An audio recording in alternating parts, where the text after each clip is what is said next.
American history is sometimes hard to come across because so little is known and written about it. But archaeologists can unearth unspoiled records of what happened hundreds of years ago. Washington correspondent Morgan Wright reports archaeologists have discovered slave quarters, a slave cemetery, and descendants of slaves that once worked on the land and lived in the land in Maryland. Deep in the forest, sisters Wanda Watts and Shelley Evans walk in the footsteps of their ancestors.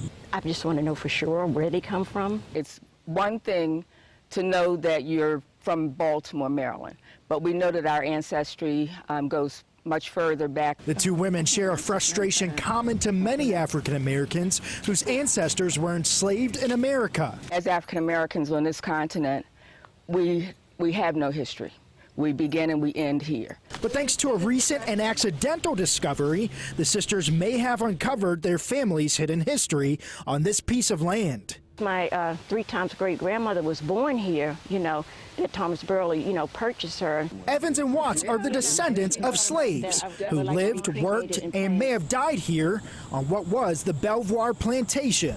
Dr. Julie Shablitsky is the chief archaeologist with the Maryland Department of Transportation. When we first came here to Belvoir, we were initially looking for the Rochambeau encampment, which was during the American Revolution. But instead, they found slave quarters built in the 1780s and lived in until emancipation in 1864, plus artifacts, bits and pieces left behind by the men, women, and children that worked and lived off this land. The land was a tobacco plantation once owned by relatives of Francis Scott Key, who wrote the Star-Spangled Banner.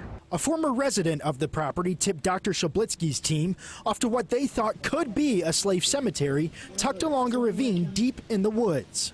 And a lot of times when you're looking at places where people didn't have money for grave markers, such as an enslaved community, oftentimes they'll use wood or even local stones to mark the places of their loved ones. They found nearly half a dozen pieces of broken marble and stones resembling grave markers thrown around the location. But to be sure, Dr. Shablitsky brought in cadaver dogs. Once they picked up a human scent, they confirmed it was a cemetery. The sisters take comfort knowing this may be the final resting place of their ancestors. For me, it was the knowledge of them being buried someplace rather than being tossed away. But even so, they may never know for certain if their family is actually buried here at Belvoir. I'm not sure we'll be able to find that information out because, if they do something where they can extract DNA, it may not, be enough to, compare it with mine. We don't know if there are only 6 people there or a dozen or 2 dozen. We're really not going to know that unless we do some sort of an archaeological excavation to delineate the cemetery.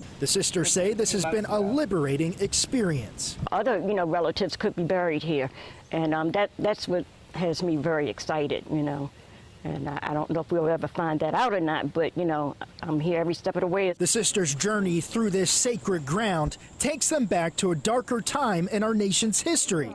But they are grateful that it has shed light on their family history and their heritage. In Crownsville, Maryland, Morgan Wright.